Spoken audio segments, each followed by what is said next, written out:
मंजिलें उन्हीं को मिलती है जिनके सपनों में जान होती है। पंखों से कुछ नहीं होता, हौसलों से उड़ान होती है। कहते हैं कि अगर औरत एक जिद पे आ जाए तो वह कुछ भी कर सकती है। बच्चे के लिए और अपने पति के लिए पत्नी के रूप में यमराज से अपने पति के प्राण वापस ला सकती है। वह एक बहन के रूप में अपने भाई की रक्षा करने के लिए किसी से भी भिड़ सकती है। वह एक बेटी के रूप में अपने पिता के बुढ़ापे का सहारा बन सकती है। वह अंतरिक्ष में कल्पना की दुनिया के रहस्य खोज सकती है। वह क्रिकेट, कुश्ती, मुक्केबाजी, टेनिस और बैडमिंटन जैसे पुरुष प्रधान खेलों में नया इतिहास रच सकती है। वह सशक्त सेनाओं में कार्य करते हुए अपने देश की हिफाजत कर सकती है। बतौर वित्त मंत्री वह अपने देश और राज्य की हर अर्थव्यवस्था को नई गति दे सकती है। कुल मिलाकर नारी शक्ति सृष्टि में हर वो कार्य कर सकती है जिसे आमतौर पर पुरुषों का क्षेत्र कहा जाता है, क्योंकि अपनी जिंदगी के इस रन में खुद ही कृष्ण और खुद ही अर्जुन बनना पड़ता है। हर रोज अपना सारथी बनकर जीवन की महाभारत को लड़ना पड़ता है। आज न तो महिला दिवस है और न ही किसी शख्सियत का जन्मदिन है। जो लोग महिला को अबला कहते हैं उनका नजरिया बदल देने वाली ये कहानी है। दरअसल हम आज बात कर रहे हैं जयपुर की जानी मानी हस्ती, शिक्षाविद और समाज सेवी स्नेहलता भारद्वाज जी का। नमस्कार, आप देख रहे हैं न्यूज 21। मैं हूं अरविंद बत्रा। न्यूज 21 के स्टूडियो में आज हमारे साथ मौजूद है शिक्षाविद स्नेहलता भारद्वाज जी। बहुत बहुत स्वागत है आपका इस कार्यक्रम में। कहा जाता है यकीनन नारी हूं मैं, भला कहां हारी हूं मैं, मुझे कमजोर न समझना, सब पर भारी हूं मैं। इन्हीं पंक्तियों के साथ हम इंटरनेशनल अवार्डी स्नेहलता भारद्वाज जी का स्वागत करते हैं।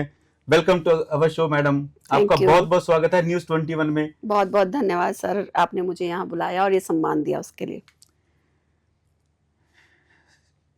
कहते हैं कि परिचय किसी का मोहताज नहीं होता।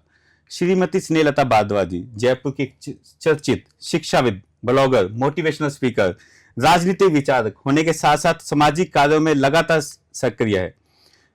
श्रीमती भारद्वाज जी पिछले 24 सालों में जयपुर में शिक्षा के क्षेत्र में कार्य कर रही हैं। हवा महल क्षेत्र में जनता की सेवा में हर समय उपस्थित रहने वाली श्रीमती भारद्वाज एजुकेशन फील्ड में काफी उत्कृष्ट काम कर रही हैं। खासकर बालिका शिक्षा को लेकर स्नेह फाउंडेशन लगातार जमीनी सतह पर कार्य कर रहा है। बेहद साधारण परिवार में जन्मी डॉक्टर स्नेहलता भारद्वाज का जीवन प्रेरणादायक है। आप जयपुर की सरस्वती विद्यापीठ सीनियर सेकेंडरी स्कूल की प्रिंसिपल भी हैं। आपका बचपन काफी संघर्षपूर्ण रहा। निजी जीवन में काफी उतार चढ़ाव आए। जिंदगियों में कई चुनौतियों का सामना करना पड़ा, लेकिन कभी हार नहीं मानी। तभी तो स्नेहलता जी की सामाजिक कार्य की गूंज गुलाबी नगरी जयपुर से सीधे माया नगरी मुंबई तक जा पहुंची।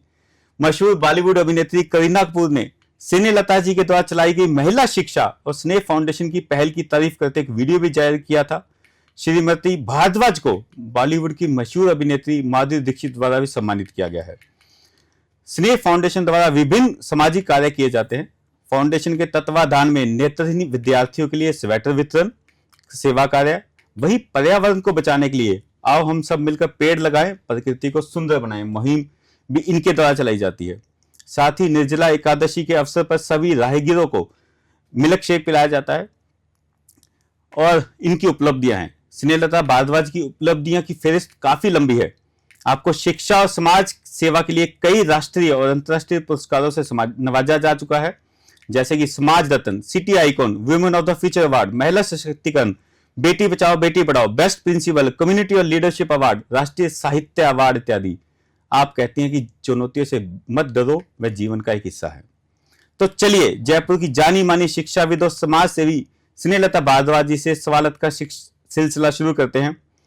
नमस्कार स्नेहलता भारद्वाज जी। नमस्कार सर। आपकी फेरिस्त इतनी लंबी है कि मुझे बहुत खुशी हुई उस फेरिस्त को पढ़ते हुए जी। तो हम सबसे पहले तो आपसे ये सवाल पूछना चाहते हैं कि जो स्नेह फाउंडेशन है, आपका नाम स्नेहलता है जी, तो ये कैसे आपके मन में प्रेरणा आई कि मुझे एक सामाजिक कार्य करने चाहिए और स्नेह फाउंडेशन बनानी चाहिए? देखिए बत्रा जी, पहले तो आपको बहुत धन्यवाद, इस चैनल को बहुत धन्यवाद कि आपने मुझे यहाँ पर बुलाया और इनवाइट किया। मैं आपको स्नेह फाउंडेशन के बारे में थोड़ा सा बताना चाहूँगी कि स्नेह फाउंडेशन दिल से तो कार्य बहुत पहले से कर रहा था, यानी कि हर इंसान में कहीं ना कहीं स्नेह होता है और हर इंसान में कहीं ना कहीं एक सामाजिक कार्य करता है। बहुत अच्छी बात की। हाँ, स्नेह बहुत इंपॉर्टेंट चीज है लाइफ के अंदर। और उसके साथ सामाजिक कार्यकर्ता हर इंसान के अंदर होता है। ये बात अलग है कि वो उसको किस नजरिए से करता है, कब करता है, कहाँ करता है, बताते हैं नहीं बताते हैं, वो एक अलग बात है। तो एक सामाजिक कार्यकर्ता के रूप में तो मैं पहले से कार्य कर रही थी, लेकिन 2017 में मेरा एक मेजर एक्सीडेंट हुआ, और उस एक्सीडेंट की वजह से ही मतलब ये मान लीजिए कि मेरी जिंदगी में बदलाव आया। और एक्सीडेंट भी इतना मेजर था कि हम हस्बैंड वाइफ दोनों थे, और दोनों बहुत मेजर रूप में घायल हो गए थे। उसके बाद जब लोगों ने कहा कि आपको नजर लग गई मैम, आप इतना काम करते हैं, इतना सब कुछ लोगों के बारे में सोचते हैं, इतना सोशल मीडिया पे आप फेमस हैं, शायद आपको नजर लग गई। तो मेरे दिमाग में एक बात आई कि नजर नहीं लगी, एक मान लीजिए कि ये एक अच्छी नजर थी, जिसके कारण मैं आज यहाँ पर बैठी हूँ, और मैं स्वस्थ बैठी हूँ, और मेरे हस्बैंड भी स्वस्थ हैं। तो वहां से मुझे एक प्रेरणा मिली कि क्यों ना, कि बड़े बुजुर्ग जो हमारे कहा करते थे कि दिया लिया आड़े आता है, तो वही चीज एक दिमाग में आई कि हम वैसे तो छोटा मोटा कुछ करते ही रहते हैं, लेकिन संस्था के जरिए अगर हम एक अच्छा कदम उठाएं और लोगों के प्रति सेवा कार्य करें, तो बस वहीं से एक शुरुआत हुई। और स्नेह का मतलब ये नहीं है कि मेरे नाम से है, स्नेह का मतलब है लगाव, प्रेम, जो हमें अपनों से तो होता ही है, औरों से भी होना चाहिए, चाहे वो जानवर हो, चाहे प्रकृति हो, चाहे इंसान हो, हर किसी से हमें लगाव होना चाहिए। तो उसको सोचते हुए हमने स्नेह फाउंडेशन की स्थापना की। बिल्कुल, ये तो आपके जो मन में विचार है कि मुझे सामाजिक कार्य करने चाहिए, बहुत अच्छी बात है, लेकिन स्नेह फाउंडेशन ही क्यों? हम सामाजिक कार्य बिना फाउंडेशन के भी कर सकते हैं, हमें किसी नाम की जरूरत नहीं पड़ती है किसी चीज में लेकर, क्योंकि आप इसमें निदेशक भी हैं, तो आपकी क्या भूमिका रहती है स्नेह फाउंडेशन की? देखिए, अगर आप एक संस्था स्टार्ट करते हैं तो एक आपका परसेंटेज, आप ये मान लीजिए जो आप अर्निंग कर रहे हैं उसका परसेंटेज आपको एक जरिया मिल जाता है खर्च करने का। और मेरा मानना है कि फाउंडेशन के जरिए अगर आप काम करते हैं तो बहुत सारे लोग आपसे सोशल जुड़ जाते हैं, बहुत सारे लोगों को आप प्रेरणा दे सकते हैं, बहुत सारे लोगों को आप बता सकते हैं। तो इसी को देखते हुए स्नेह नाम भी इसलिए रखा गया कि प्रेम का विषय है, और प्रेम है, लगाव है, तो उसको देखते हुए हमने एक संस्था बनाई जिससे लोग जुड़े और सामाजिक कार्य में भागीदारी दें। बहुत अच्छी बात कही आपने। तो क्या इसमें बालिका शिक्षा के ऊपर भी ध्यान दिया जाता है? अगर दिया जाता है तो उसकी क्या रूपरेखा, क्या योजना बनाई है आपने उसके लिए? जी बिल्कुल, मैं आपको बताना चाहूंगी कि शुरू में जब मैं एजुकेशन सेक्टर में आई और मुझे लगा कि लड़के प्राइवेट स्कूल में ज्यादा पढ़ते हैं, लड़कियां कम पढ़ रही हैं, या गवर्नमेंट स्कूल में अगर हम देखते हैं तो लड़कियां फिर भी पढ़ रही हैं, लेकिन प्राइवेट स्कूल में उन्हें नहीं पढ़ाया जा रहा है। तो मुझे कहीं ना कहीं लगा कि आज भी हमारे समाज का स्तर ये है कि लड़कियों को पढ़ाई के लिए रोक दिया जाता है। अगर बारी आए कि लड़का और लड़की को अगर प्राइवेट स्कूल में कराया जाए तो वो पहले लड़के को महत्व देते हैं, ना कि वो लड़की को महत्व देते हैं। तो वो एक दिमाग में मुझे क्लिक किया और मैंने बालिका शिक्षा की मुहिम सबसे पहले स्टार्ट करी। सबसे पहले अगर बालिका शिक्षा की बात करूं तो मेरे साथ ये रहा कि मैंने महिला शिक्षा को प्रमोट किया। आप जैसा पता होगा आपको कि पहला कदम करके हमने एक अभियान चलाया, और उस अभियान में हमने जो महिलाएं साइन नहीं कर सकती थी, जो महिलाएं अपने घर में इंग्लिश में अपने बच्चों से बात नहीं कर सकती थी, जो महिलाएं अपने परिवार में थोड़ा सा ग्लानि महसूस करती थी जब वो अखबार नहीं पढ़ पाती थी या बोल नहीं पाती थी, या वो इंग्लिश में जवाब नहीं दे पाती थी, तो उसको सोचते हुए या हिसाब किताब नहीं कर पाती थी।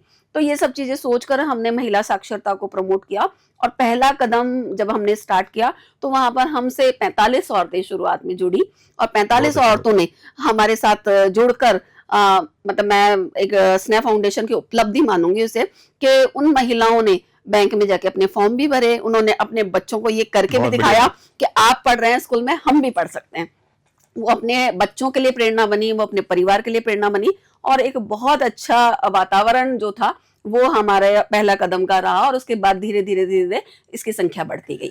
इसमें जो पहला कदम कि आपने बोला कि हमने महिलाओं को साइन करना सिखाए, फॉर्म तक भरना सिखाए, तो क्या आपके पास किसी महिला ने आके बोला कि मैडम आपकी वजह से मैं फॉर्म, जिसमें आपकी आंखें तक नम हो गई कि आज मैं जिस कदम को लेके चल रही थी, पहला कदम अब पहला नहीं रहा लेकिन नाम तो उसका पहला कदम आज भी है, तो उस चीज को लेके कभी आपको खुशी महसूस हुई कि मैं किसी के काम आ सकी उस चीजों में? देखिए, ये पहला कदम मेरे लिए एक यादगार पल था, क्योंकि इस टाइम पे ज्यादातर जो महिलाएं जुड़ी थी वो सचमुच जरूरतमंद थी। कुछ महिलाएं तो ऐसी थी, एक सब्जी वाली थी और उसे सब्जी का हिसाब किताब करना नहीं आता था, तो वो हिसाब किताब जब करने लगी तो उसको इतनी खुशी हुई कि वो आकर मुझे अपने परिवार के साथ धन्यवाद देकर गई। एक महिला थी, तो बड़ा हंसी वाला किस्सा है कि उन्हें इंग्लिश में बात करना नहीं आता था, उनके हस्बैंड अक्सर उनसे इंग्लिश में बात किया करते थे, तो जब वो जवाब दे रही थी उनको, तो उनके हस्बैंड ने आके मुझे धन्यवाद दिया कि मैम मुझे इस बात की खुशी है कि मेरी वाइफ आज इस लायक है कि मैं जब उससे इंग्लिश में बात करता हूँ तो रिपीट में मुझे जवाब इंग्लिश में मिलता है। तो ये मेरे लिए बहुत बड़ी उपलब्धि रही। और बहुत सारी महिलाएं जो थी उन्होंने बैंक में जाके फॉर्म भरने लगी, मतलब बहुत सारा ऐसा वातावरण रहा कि वो दिन शायद मेरी जिंदगी का सबसे अच्छा पल था, जब वो लोग ये कह रहे थे कि मैडम हमने आपकी संस्था के जरिए आज ये सब किया। जो वो खुशी मिलती है ना, वो खुशी एक अलग ही मुकाम पर हमें लेके जाती है, आत्मिक संतुष्टि का भाव देती है कि जो हमने काम किया। अब इसमें एक छोटा सा चीज मैं जो आपसे पर्सनल क्वेश्चन पूछना चाहूंगा, क्योंकि गृहिणी हो भी आप शिक्षाविद भी हो, आप राजनीति भी करती हो, आप समाज सेवा भी करती हो, तो पति को कब टाइम देते हो, परिवार को कब टाइम देते हो? क्या वो आपसे इस मामले में संतुष्ट रह पाते हैं कि हमें भी टाइम दिया कीजिए? नहीं, देखिए मैं इस बात में बहुत लकी हूँ, बहुत भाग्यशाली हूँ, सौभाग्यशाली हूँ कि भगवान ने मुझे इतना अच्छा परिवार दिया। परिवार में मेरे ससुर जी हैं, वो भी मुझे बहुत ज्यादा मतलब कहूँ तो कि कोऑपरेट करते हैं, बहुत ज्यादा मतलब मुझे आगे बढ़ाने की कोशिश करते हैं, बहुत ज्यादा मुझे मोटिवेट करते हैं जब मैं कोई काम करती हूँ। तो मेरे परिवार का बहुत बड़ा हाथ है इस बात में कि मैं ये सब चीजें कर पा रही हूँ। रही बात के जिंदगी के कहते हैं 4 दिन है, वैसे ही मेरी जिंदगी के भी 4 पार्ट हैं। पहला स्कूल है, वैसे तो देखा जाए तो परिवार आता है, लेकिन सबसे पहले मैं स्कूल को टाइम देती हूँ सुबह उठते ही। उसके बाद मैं सामाजिक कार्य करता हूँ, उसको भी टाइम देती हूँ। तीसरा मेरा एक राजनीतिक सर्कल बना हुआ है, मैं वहां टाइम देती हूँ। और जो शाम का टाइम अगर मानते हैं तो वो मैं मेरे परिवार को देती हूँ। तो ये जिंदगी के 4 जो पार्ट बने हुए हैं इनको मैं पूरी तरह निभा रही हूँ, और इसमें सबसे ज्यादा सहयोग मेरे परिवार का है, मेरे हस्बैंड का है, राजेश भारद्वाज जी का, जिनकी वजह से मैं ये सभी कार्य बहुत ही संतुष्टि से और बहुत खुशी के साथ पूरा कर पा रही हूँ। बहुत अच्छी बात है। इसमें आप अपने आप को शायद लकी मानती होंगी कि आपको ऐसा परिवार मिला। अब राजनीति की बात करें तो राजनीति में आप महिलाओं को किस तरह से कुछ सहायता कर पाती हैं कि उनको राजनीति, क्योंकि बहुत ही मुश्किल माना जाता है एक सफर। बिल्कुल जी, देखिए राजनीति, बिल्कुल आपने सही बोला कि राजनीति एक जैसा कहते आए हैं कि राजनीति बहुत गंदी है, ऐसा सुनने में आया, लेकिन ऐसा नहीं है कि गंदी है। अगर कोई करना चाहे और अगर पूरी तरह से समर्पित होकर इसको काम को करे तो, लेकिन टफ बहुत है जी। अगर आज मैं ये बात कहूं कि सबसे ज्यादा टफ क्या है, मैं स्कूल चलाती हूँ, मैं सोशल वर्क करती हूँ, तो अगर मुझे सबसे ज्यादा कहा जाए तो सबसे टफ टास्क कौन सा है तो मैं कहूंगी राजनीति है। क्योंकि टफ नहीं, हम उसमें कंपटीशन ज्यादा कह सकते हैं ना। नहीं, टफ के साथ नहीं, कंपटीशन एक अलग चीज हो गई, टफ एक अलग चीज हो गई कि राजनीति में आपको बनने के लिए बहुत ज्यादा हार्ड वर्क करना पड़ता है, बहुत ज्यादा आप लोगों को लोगों के साथ जुड़ना पड़ता है, लोगों के दिल में उतरना पड़ता है। आप लोगों के दिल में उतर रहे हैं तब वो आपको पसंद करेंगे, तभी आप, जैसे मैंने चुनाव भी लड़ा तो अगर मैं दिल में उतरूंगी उनके तो ही मुझे वो वोट करेंगे। तो कहने का मतलब है कि लोगों के दिलों को जीतना बहुत टफ है, और वो लोगों को दिलों को जीतने की वजह से ही मैं कहती हूँ राजनीति बहुत टफ है, और इसे हर कोई जल्दी से सहन नहीं कर पाता। बहुत जल्दी लोग क्यूट कर जाते हैं, बहुत लोग पीछे हो जाते हैं थोड़े टाइम पे। तो मैं इस बात पे बिल्कुल, तो मैं कहना चाहूंगी महिलाओं को और युवाओं को भी कहना चाहूंगी कि राजनीति में आए। क्यों नहीं कहते हम कि एक बच्चे को डॉक्टर बनता है, एक बच्चा इंजीनियर बनता है, एक बच्चा बिजनेसमैन बनता है, क्यों नहीं वो एक अच्छा राजनेता बन सके? वो बन सकता है, लेकिन कहीं ना कहीं थोड़ा टफ होने की वजह से लोग उसका मुकाबला नहीं कर पाते हैं और पीछे रह जाते हैं। बिल्कुल सही बात बोली आपने, एक अच्छी राय दी आपने यूथ जनरेशन को। अब हम बात कर रहे थे, आपने शहरी क्षेत्र की महिलाओं को काफी सपोर्ट किया, तो क्या ग्रामीण क्षेत्र की महिलाओं के लिए भी करती हैं? उनके लिए कुछ प्लानिंग है? स्नेह फाउंडेशन ग्रामीण क्षेत्रों की महिलाओं के लिए भी कुछ काम कार्य करे? देखिए वैसे देखा जाए तो ये चीजें जरूरत जो फाउंडेशन की और जो अपन वुमेन एम्पावरमेंट की बात करते हैं तो ये जरूरत ही ज्यादा ग्रामीण महिलाओं को है, क्योंकि शहर में तो महिलाएं हैं ही एम्पावरमेंट, वैसे ही लोग मतलब इतने जागरूक हैं, पढ़े लिखे हैं, लेकिन गांव की जो महिलाएं वो कहीं ना कहीं योजनाओं से पीछे हैं। उन्हें नहीं पता गवर्नमेंट की कौन सी योजनाएं चल रही है, उन्हें नहीं पता कि हम कौन से फायदे उठा सकते हैं, उन्हें नहीं पता कि कौन से रूल्स हैं जिससे वो लड़ सकती हैं। तो बहुत सारी चीजें ऐसी हैं कि उनमें जागरूकता की कमी है, तो उस जागरूकता की कमी की वजह से वो कहीं ना कहीं पीछे रह जाती हैं। और मेरा मानना है कि ये जो NGO हैं या फाउंडेशंस हैं वो सभी को एक गांव में जाकर अपनी मुहिम को चालू करना चाहिए, और मुहिम में महिलाओं को जागरूक करना चाहिए और महिलाओं के साथ मिलकर काम करना चाहिए। स्नेह फाउंडेशन ये काम करता आया है और करता रहेगा। मैं जब 1-2 बार आपके ऑफिस भी आया हूं तो आपका एक दीवार भरी हुई है अवार्ड्स के साथ, कि पिक्चर्स आपकी सबके साथ, तो ऐसे आपको बहुत सारे अवार्ड मिले हैं ना, कोई ऐसा यादगार पल जो आप शेयर करना चाहें कि उस अवार्ड के साथ आपकी कुछ यादगार बातें जुड़ी हों?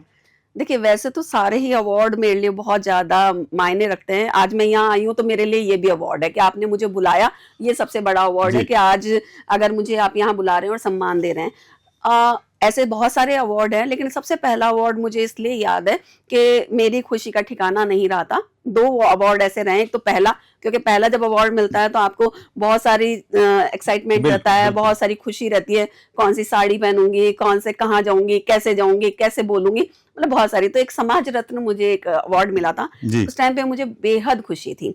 दूसरा अवार्ड मुझे अभी माधुरी दीक्षित जी द्वारा 2019 में मिला, जी तो उसमें मुझे कहीं भी ये नहीं था कि मुझे अवार्ड मिलने वाला है, लेकिन जी अचानक मेरे पास अवार्ड के 2 दिन पहले फोन आया कि मैम आपको गोवा, सेलेक्ट किया गया है आपको सेलेक्ट किया गया, गोवा आपको पहुंचना है। 2 दिन पहले। तो मैंने, हाँ 2 दिन पहले, तो मैंने तुरंत फ्लाइट की टिकट बनवाई और तुरंत, मतलब मान लीजिए 1 दिन पहले वहां पहुंची। तो ये मेरे लिए बहुत बड़ा क्षण था। वैसे सारे अवार्ड मेरे लिए बहुत ज्यादा कीमती हैं और सारे अवार्ड जिन्होंने मुझे दिए उनको बहुत बहुत धन्यवाद। बहुत अच्छी बात की आपने। अवार्ड्स तो लेकिन अच्छे ही होते हैं। अब भारतीय राजनीति और शिक्षा में महिलाओं की स्थिति को लेकर आप कुछ कहना चाहेंगे? देखिए राजनीति के लिए तो मैंने बोल चुकी हूँ, फिर एक बार बोलूंगी राजनीति के लिए कि महिलाएं आती हैं, जुड़ती हैं, लेकिन चली जाती हैं। ये मैंने अक्सर राजनीति में देखा है। जब मैं राजनीति से जुड़ी थी तो मैंने बहुत सारी महिलाओं को देखा था कि वो जुड़ी थी हमारे साथ ही, जिसमें सोशल महिलाएं भी थी बहुत सारी, वो जुड़ी थी, लेकिन उन्होंने तुरंत ही कुछ समय बाद या तो वो हार मान ली, या फिर पता नहीं वो किसी बात से फेस नहीं कर पाई, या वो हिम्मत नहीं कुछ कर पाई। पारिवारिक भी हाँ, कुछ रहते पारिवारिक, हैं। मतलब कई उनके कई पर्सनल रीजन हो सकते हैं, उनको लेकर वो पीछे हो गई। तो कहीं ना कहीं मैं महिलाओं को कहना चाहूंगी कि अगर आप राजनीति में आते हैं तो बिल्कुल एक शक्ति के साथ आए, एक मजबूती के साथ आए और वहां पर खड़े रहे, मुसीबतों से घबराए नहीं, क्योंकि मुसीबतें तो जीवन का पार्ट है। बिल्कुल, बहुत अच्छी बात की। अभी छोटी सी एक मेरा और, क्योंकि मैं आपको सोशल मीडिया पे फॉलो करता हूँ, कहा जाता है कि कुछ भी कर, पहले कहते थे नेकी कर और दरिया में डाल, आजकल बोलते हैं नेकी कर और सोशल मीडिया पे डाल। बिल्कुल बिल्कुल। तो मैं आपको काफी हद तक देखता हूं कि आप पहले तो, मैं इससे पहले आगे बढ़ूं, अभी तक जो आप सामाजिक कार्य करते, तो मैं चाहूंगा कि आप दर्शकों के साथ शेयर करें कि आपने अभी तक कैसे कैसे कुछ, उसके पीछे मंशा क्या होती है। जैसे मैंने आपको देखा कि आप एक दिन चप्पल बांट रहे थे लोगों को रात को, है ना, गरीब एक दिन आप कंबल दे रहे थे।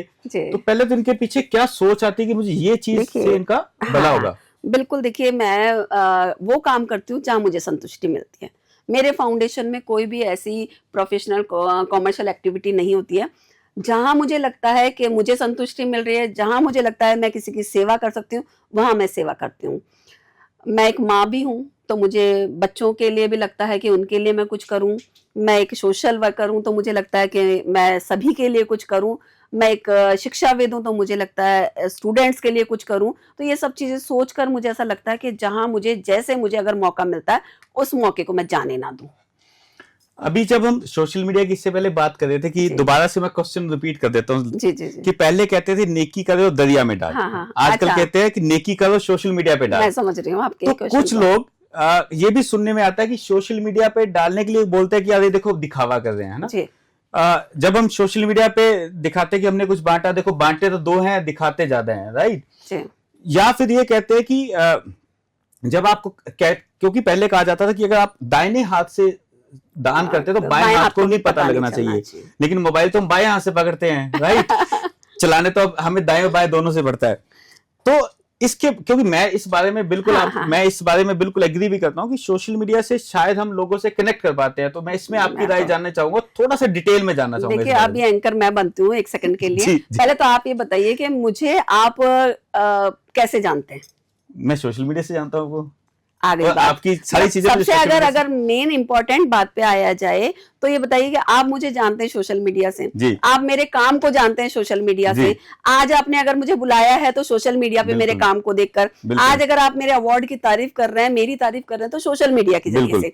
तो जब मैं सोशल मीडिया पे ये सब पोस्ट करती हूँ, इसी की वजह से तो आप मुझे जानते हैं। बिल्कुल। और अगर मैं ये करूंगी तो मेरे को लगता है कि बहुत सारे लोगों को प्रेरणा मिलती है। बिल्कुल। और बहुत सारे लाइव, मैं आपको उदाहरण बता सकती हूँ, जिन लोगों ने मुझे ये कहा है कि आज मैडम, मैं ये अहंकार वाली बात नहीं है, मेरे लिए बहुत खुशी की बात है कि बहुत लोग मुझे कहते हैं कि आपकी वजह से हमने सोशल वर्क चालू करना चालू किया। हाँ, बिल्कुल। और उसमें बहुत सारे ऐसे लोग हैं जो आपके नॉन है, मैं आपको बताऊंगी, तो वो लोग मुझे ये कहते हैं तो मुझे खुशी होती है। और एक छोटा सा और उदाहरण बताना चाहूंगी कि एक बार मैंने कंबल वितरण किया था और 1000 लोगों को कंबल बांटे गए थे। तो उसमें मुझे किसी ने कहा एक कमेंट करके कि मैडम ये आपने 1000 कंबल बांटे, ये तो उनको मिले ही नहीं। डॉक्टर स्नेहलता भारद्वाज की जीवन पूरा संघर्षपूर्ण रहा, तो आज ये भी हम उनसे जानना चाहेंगे कि वो संघर्ष की क्या कहानी है जो हम दर्शकों के साथ शेयर कर चुके। तो डॉक्टर स्नेहलता जी, आप हमें बताइए कि जो संघर्ष की आपकी कहानी है, ताकि लोगों के लिए वो शायद प्रेरणादायक बन सके कि कैसे अपनी परिस्थितियों से निकला जा सकता है, कैसे हम बुरे समय से निकल सकते हैं। जी, मैं बताना चाहूंगी बचपन से ही वैसे तो जीवन में संघर्ष रहे, क्योंकि मेरी जो माँ थी वो मैं जब 4 साल की थी तभी एक्सपायर हो गई थी। और आप समझ सकते हैं जब माँ चली जाती है तो उसके बाद जिंदगी पूरी संघर्ष हो जाती है। तो वहीं से शुरुआत थी और उसके बाद फादर भी बहुत जल्दी ही हमारे चले गए। और हम भाई बहनों ने जो है बहुत ही आप कहें एक तरह से आर्थिक रूप से कमजोर रहे, और बहुत सारे और भी जो संघर्ष, पैसे के बिना और माँ बाप के बिना संघर्ष आप समझ सकते हैं कितना ज्यादा हो जाता है कि माँ बाप भी ना हो और पैसा भी ना हो। तो दोनों ही चीज को लेकर बहुत संघर्ष रहा। और उसके बाद जब शादी हुई और शादी के बाद भी बहुत सारी चीजें, मेरे भाई एक्सपायर हो गए और बहुत सारी चीजों में रुकावट भी आई, चाहे वो हमने कई काम किए, तो उन सबको देखते हैं तो मैं महिलाओं को एक बात इसलिए कहना चाहूंगी कि जिंदगी में ये तो एक सफर की तरह है कि हमारे ब्रेकर भी आते हैं और सीधा रास्ता भी आता है। तो ये ब्रेकर जो होते हैं वो हमें सिखाते हैं, हमें बताते हैं कि हमें गाड़ी की स्पीड भी कम रखनी है और हमें चलते भी जाना है। तो ये सब चीजें हैं, इसीलिए मैं संघर्ष के लिए कहना चाहूंगी कि जिंदगी में संघर्ष आना जरूरी है, जिंदगी में दुख आना जरूरी है, जिंदगी में परेशानी आना जरूरी है। इसीलिए हम अपनी जिंदगी को अच्छे से जी पाएंगे जब तक उनसे निकल नहीं पाएंगे। मैं इसी बात पे आपको एक चीज ऐड करना चाहूंगा कि आपने बोला कि संघर्ष पूर्ण जिंदगी है। मैं कहता हूं कि अगर हम स्ट्रेट लाइन है तो इसका मतलब आदमी जिंदा नहीं है, और इस तरह से चल रहा है तो आदमी जिंदा है। तो यही जीवन की सच्चाई है। बिल्कुल सही उदाहरण आपने दिया। आप जा रहे हैं तो आप जिंदा है। तो ये दिन रात की तरह है कि सुख और दुख आना हमारी लाइफ में बहुत ज्यादा जरूरी है। और इस सुख दुख की वजह से ही मुझे लगता है कि आज मैं यहाँ पर मौजूद हूँ और आप लोगों से बात कर रही हूँ। नहीं, बहुत अच्छी बात कही आपने कि काफी प्रेरणा की है कि जीवन में उतार चढ़ाव भी आएंगे, दुख सुख भी आएंगे, लेकिन हमें डटकर मुकाबला करना है। हमें एक खुली आंखों से मुकाबला करना है, हमें भागना नहीं है जिंदगी में। और ये चारों चीजों के लिए जरूरी है। परिवार में रहने के लिए भी जरूरी है, राजनीति में रहने के लिए भी जरूरी है, सामाजिक कार्यकर्ता के रूप में भी रहने जरूरी है, और शिक्षाविद बनने के लिए, यानी आप कोई भी एंटरप्रेन्योर है उसके लिए भी जरूरी है। तो आपको हर चीज में इस चीज को संयम से रखना है, आपको थोड़ा सा धैर्य रखना है और मजबूती से। महिलाएं सब कुछ कर सकती हैं, महिलाएं कोई ऐसा कार्य नहीं है जो वो नहीं कर सकती, लेकिन अगर परिवार का सपोर्ट होता है तो मेरी तरह खुश होकर कर पाती हैं, हंसते मुस्कुराते कर पाती हैं। बिल्कुल सही बात बोली आपने। तो आज हम बात कर रहे थे डॉक्टर स्नेहलता भारद्वाज जी से, जो अपने आप में एक स्टोरी है, अपने आप में एक कहानी है। मेरा भी मन नहीं है उनके साथ इस खास मुलाकात को यहीं पे समाप्त करने का, लेकिन समय की जो हम कहते हैं कि अभाव के कारण हमें इस खास मुलाकात को यहीं पे विराम देना पड़ेगा। अगली बार हम फिर मिलेंगे एक नई शख्सियत के साथ। और आज हम धन्यवाद करते हैं डॉक्टर स्नेहलता भारद्वाज जी का, जिनसे हमने बहुत सारी जिंदगी की सच्चाइयों को समझा। धन्यवाद बहुत बहुत आपका न्यूज़ 21 में पधारने के लिए। Thank you so much.